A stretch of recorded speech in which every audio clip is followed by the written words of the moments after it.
guys? Ep.42 here, and welcome back to another episode of Katawa Shoujo. We are starting to near the end of this series, guys. My guess is no more than 5 or 6 episodes. That's my guess, at least. It could be longer, but Lord knows. I looked into the acts that we have done, and it seems like there's about 8 more chapters left. As you guys know, when the heart comes up, that's like a chapter, I guess, in an act. And there's about 8 more left in total. So I'm kind of curious to see how this is going to play out. But yeah, so last time we left off, we went on a date with Lilly, which was interesting, to be honest. We went to like a fancy place. She dressed up all nice. I dressed up all nice. We talked about our pasts with the Iwanako and stuff like that. So it was very interesting to look into that. But yeah, now we're back at our dorm, and it seems like I fell out of bed. That's my only guess. But let's see. Let's see what's happening here, right? Yeah! As Hisao just dies in bed. Yeah! I snap upwards out of my sheets and sit bolt upright in bed, as if an electric shock had just run through my entire body.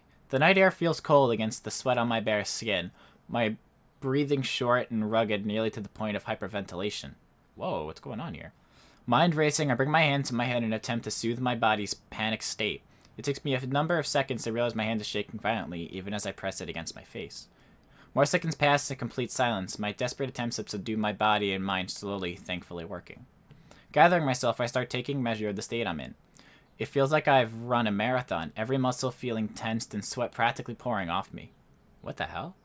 I carefully direct my attention to the beating in my chest, measuring out the rhythm in my head. Sure enough, my unreliable heart is functioning properly for once. Just, what the hell was that? A heart attack? A bad nightmare? Medicine side effects? I've heard about panic attacks, and this does seem to have the hallmarks of one. I can't even be bothered thinking about it right now. I feel utterly exhausted, yet completely awake after this experience. I look over to the other side of my bed, the pale white of the silent figure's face almost glowing in the nighttime darkness of the room. Just the sight of her is enough to calm me down significantly. Oh, guess I'm at her dorm. Her graceful demeanor persists even while she's sleeping, her perfectly measured breathing and gentle face, making it impossible to tell whether she's awake or truly sleeping. Giving it to temptation, I delicately run my fingertips over her head. Her skin is soft to the touch, as it always has been, yet warm even in the cold night. It's at times like this, silently appreciating each other's presence, that I feel we're closest. I guess she's sleeping in my dorm. I was like, what the hell's going on? My fingers stop at her wrist, and I bring my hand back down to the bed beside me. I'm not entirely sure why, but as we became even closer to each other, it felt as if something grew between us. I'm not entirely sure what it is, nor whether it existed before we'd fallen in love. Everything is moving so fast. I don't mind it at all, but it feels unlike Lilly to be pushing things this much. Oh, I was in the girls. Okay. Was I? No, I'm in my guys. Okay, just want to make sure. I was very confused on where we were. I was like, wait. I was like, hold on. I gotta get this a second, because I don't know where I am. Thankfully, there aren't any students milling around in the hallway at this hour of the morning, lest I be interrogated on why I'm carrying 2 plates of breakfast to my room while dressed in an obviously hastily donned uniform. That isn't to say things like this never happen, of course. A single security guard patrolling between 2 sets of bedrooms situated right next to each other is a very small force compared to adolescent hormones. Come to think of it, the fact that it's a Monday morning probably helps. I'm not really sure why, but Mondays seem to bother me less than they do most others. It takes a little creative use of my hands and elbow, but eventually I manage to work the door to my dormitory room open. Stepping inside, I see Lily just getting up from the bed and tiredly rubbing her eyes. She looks like a mess, just like most others times I've seen her soon after she wakes. She really isn't a morning person. I feel you on that. Sorry, I didn't mean to make you. She groggily shakes her head. The morning light illuminates her, makes for a very pleasant sight. It's okay. I need to get up anyway. What time is it? I put my plate down on my desk and turn the clock around to check the time. Still early. Don't worry. There's plenty of time left before school. She sits on the side of the bed and begins to sniff the air. As she does so, I quickly move her plate away and put it on the desk beside me. Yes, I got us some breakfast. Shower and clothes come first, though. Hey. Oh. She stands still for a moment, with her chin pointed slightly out. I gladly adequate and press my lips to hers, savoring the soft feeling before breaking off. With a small, sweet smile, apparently quite satisfied, she slowly makes her way to the showers. That's just to try and wake myself up a little more. Briefly looking at the steaming dishes on the desk. Rice, fish, miso soup, and some vegetables. Damn, that's a breakfast! I stay on the breakfast for a somewhat unusual day. That's not a standard breakfast, that sounds great! I grab the bottles from my desk and start taking my daily regimen of pills. Sometimes I wonder what these things are even good for, given all the troubles I've had since the initial accident. I could even say that it doesn't hurt to take them, considering the side effects so far. Well, whatever. Doctor's orders are that I have to take them, and rationally suggest that I'd be well served to trust his judgment over mine. It doesn't take long for the noise of the shower to cease, a quick one apparently being fine for Lilly given the circumstances. Emerging from the bathroom, she looks significantly more awake, having had the chance to collect herself. Without a word, I gently take her hand in mine and guide her to my desk. Considering I don't have a table in my room, as she does, it'll have to do. Thank you, Hisao. What did you prepare for breakfast? Just rice and some vegetables, something fast. Her face lights up at the revelation. It's quite a breakfast. This is normal for you? That's what I said! Now she's just being nice. I have little doubt, considering her past, that this isn't exactly a high-class meal for her standards. Breakfast is the most important meal of the day. Just because we're students doesn't mean we can take it lightly. That's my belief, anyway. From what others I've talked to have said, I might be in the minority. I take a seat on the side of my bed and begin eating together with Lily, her chopsticks lightly tapping out the outlines of the vegetables, just as I'd noticed her do during our date. Alright, and I'm back. I apologize. My cat, Spooky, decided to just vom all over my bed, so I had to clean that up and put my sheets in the laundry. God damn it. Alright, let's continue here. This is quite nice, Hisao. I had no idea you could cook this well.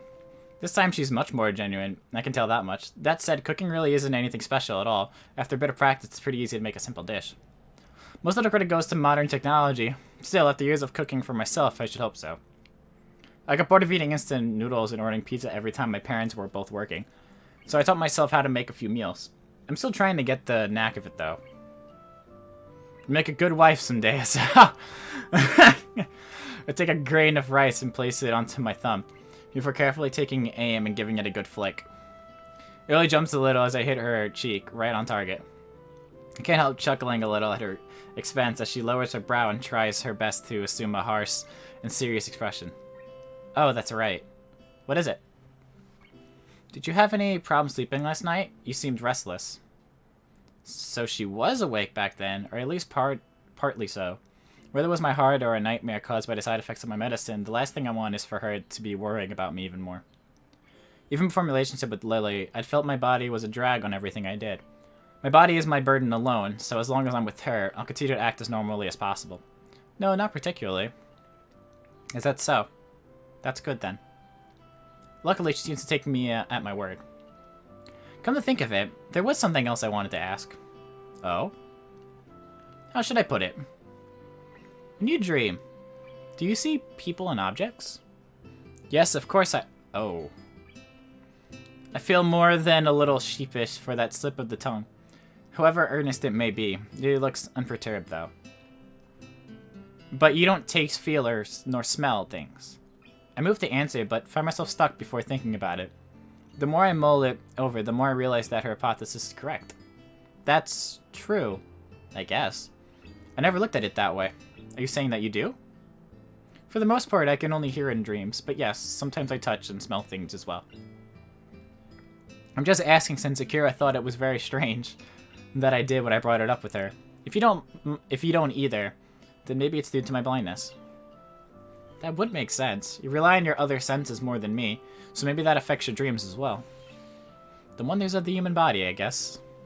For the rest of the time before school, we quietly eat the hearty breakfast in front of us, exchanging a few small pieces of small talk as we do.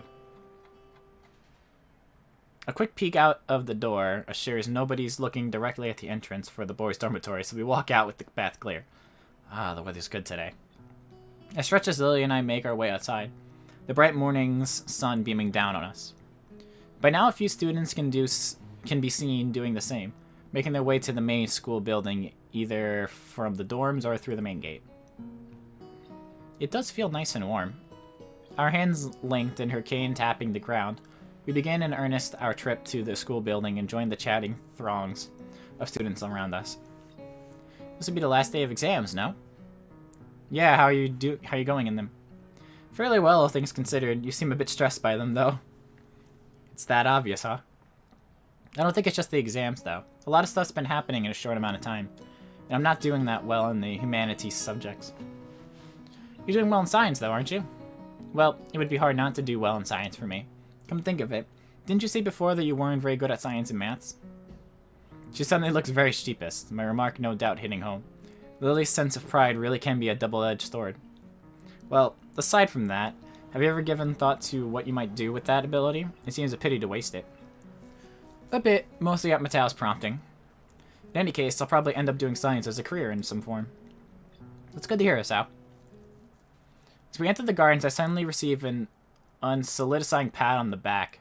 The green-dressed culprit, oh, it's Kenji, dances around to meet me, evidently not paying any heed to Lily at my side. Hey man, what's up? Haven't seen you in a while. Hey, just been busy lately with the exams and stuff. Exams, scams. A true Renaissance man needs no study to excel in such things. Kenji does strike me as the kind of person that does well in school, even if he has a horrid attendance record and poor work ethic, so I have little reason to doubt his ability. To be honest, I'm a little envious of him. Between studying for exams and my time with Lily, I've had particularly no time to myself. Maybe this is a bit like how Yuko feels. Good morning, Seto. It's good to hear you're doing well. It feels slightly odd to see Lily speaking so formally. She's come to address me more casually over the months, though I have seen her speak more formally to classmates from time to time as well. So people never change, I guess. Not that I'd say her calm and polite manner is a bad thing. It was one of the reasons I liked being around her to begin with, after all. Kenji seems to take a moment to work out who it is beside me, and probably hasn't noticed us holding hands either. I wonder if those glasses of his actually do anything. Oh, hey Lily. Good luck on your exams too. I'll see you after school then, man. The slight edge to his voice makes me think those words aren't meant to be an imperative rather than a casual farewell. I guess I'll have to smooth things over later. Sure, see ya. Kenji nods curtly. He moves to pass by us, but he's too busy glaring in Lily's general direction to take notice of her cane. Before I can try to react to save the situation, Kenji trips and reflectively reaches out for a handhold. Unfortunately, she handhold turns out to be Lily's arm. Oh! Whoa! Ah! Both fall to the ground in a sprawling heap, with me left feeling rather helpless. Damn, you two okay? Kenji quickly rises back up, seeming unfazed by the accident. No problem, man, no problem. This is nothing. My body can take much more worse abuse. Lily lies face down on the grass. She doesn't look hurt by the incident, more startled than anything. I move closer to offer her my help. You alright, Lily? Hey, Satao? Kenji offers her a hand, tentatively touching hers to let her know what she's doing. What he's doing. He says some odious things sometimes, but I do think he may be a generally good person at heart. Imagine he feels pretty bad about this. To his surprise and mine, though, Lily pounds on the ground with her fist without warning. Damn it! Kenji freezes, entirely caught by surprise at her outburst. I'm just as shocked. She never acted like this before, not even around Shizune. Oh, she looks pissed. Seemingly only now remembering that there are people around her, Lily slowly climbs to her feet, her face as she does so makes me retreat a little. I only catch a glimpse of her expression before she turns away, but it's not something I'll forget soon. She showed plenty of annoyance during her clashes with Shizune, but this flash of anger was something else. There's no way that this is just about this petty incident. She pauses for a moment before sighing and walking on ahead. I really don't know what to make of this. I'll, talk to you later, dude. See you. Yeah, see ya. Kenji scratches the back of his head, trying to find something to say, then shrugs and walks away, giving us a wide berth. Are you good? I quickly catch up to Lily. She turns her head a little to acknowledge my presence, but nothing else. I should probably scold her for lashing out like that, but I also don't want to get into a shouting match with her. She's still very obviously annoyed. In the end, I keep my mouth shut and wait for her to cool off. After a quiet walk in, we eventually reach the top of the 3rd floor stairs, in the junction where we part every day. I turn to Lily before she leaves. While I do like the comfort comfortable and warm silences we usually share. This was anything but. I don't want to leave things like this. You seem quieter than unusual recently. Is anything wrong? She shakes her head almost automatically, as if to dispel any notion that I need to worry about her. It's just the exams taking their toll. I'll be fine. I don't think that's the reason. I very nearly say so, but decide against it. There's no point trying to draw it out of her if she doesn't want to tell me, especially when she's in a foul mood like this. If you're sure, I'll see you later then. As I turn down the hallway to go to my class, Lily's soft voice rings out from behind me. Hisao, yeah? I'm sorry. With that, Lily makes off down the hallway to her classroom, her hands skating along the metal railings. I stand still and watch her until she turns into her classroom and out of sight, before going to my own class with a fair measure of reluctance. Wonder what's up with her. As usual, I'm early. Matao is fiddling with folders and papers on his desk as he prepares for the day while a handful of students mill about, chatting away. While my feelings about Lily haven't dissipated, far from it, her mention of my exam performance did remind me that I have my own life's journey to attend to. After thinking about it, I have realized that I do generally want to pursue science in some form as a career, rather than it simply being the path of least resistance. I did for a while, too. I had the idea of being a mortician, if you know what that is, people working in the morgues with dead bodies. I did have that idea for a bit when I was really into forensic science. So yeah, there's your tip of the day. Mitchell wanted to work with dead people. But yeah, let's get back into this. Until now, though, I didn't have much of an idea of where in the field I wanted to go. Just science is a pretty broad category of jobs. Something Lily mentioned earlier focused my thoughts, something I'd only idly pondered about before. I'd not seriously considered following this specific path. When I go to Matao's desk, his attention too focused on preparing for the day's lessons to notice my approach. It's the same every day. Good morning. He looks up with an expression of mild surprise that's quickly replaced by his typical awkward smile. Good morning, Nakai. Can I help you? Do you mind if I ask you something? He looks down at his messy pile of books on the desk before putting down the papers in his hands and standing up with some difficulty to properly address me. That's what I'm here for, after all. Ask away. I was just wondering, what would you say is the motivation behind teaching? He thinks on this question for a few moments before responding, evidently far from having a prepared answer. If you talk to 10 different teachers, I think you'll get the different answers to that question. Well, I can only speak for myself. I'd say that I teach because... He sinks into thought again, carefully assessing the way he wishes to present his idea. Think of it this way. When you were a child, you probably played with sticks and pebbles in moving water, such as the gutter or puddles, right? Yeah, I think a lot of people do that when they're young. Well, it's not just when they're young for some, though it does take on another form. My point is, though, that when one is doing that, they're curious about how the water will flow or be changed. Everyone, even at that young age, possesses an intense wonderment about how the world around them works, even in its smallest forms. I still feel that sense of wonderment about the universe.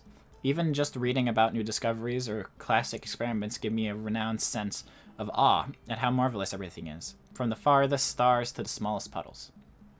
And I hope that I can give others even a small piece of that wonderment I feel. If I can do that, even if it's just for one person, I think I can be happy as a teacher. He scratches his head as he mentally reviews what he said. I feel like I understand him better now. Even if he's awkward around others, he does have a genuine want to be around them and offer them a piece of himself that he values. Lily told me yesterday rings in my ears. I think you get on well with others, huh? She always did say I was unusually curious. Sorry if that was a little meandering. Does it answer your question? It does. Thank you. I also had another question, actually. Oh, what might that be? Do you have any college brochures or guides? It's about time I started getting some applications in. He nods and bends down to look inside his desk. As he does so, I notice that he is wearing a remarkably genuine smile. I don't think I've ever seen him act this natural around others. Perhaps this isn't Matao, the teacher, but rather Matao, the person. Here, if you need any more, feel free to ask. He hands me about half a dozen brochures and booklets of various colors and sizes, which I take eagerly. Yes, it will be this information which I'll use to forge my own future. I think now, after all this time and all these trials, I could finally start to see the bigger picture of my life ahead of me. My body may be like this, but my mind is still very much able. Thank you. Alright.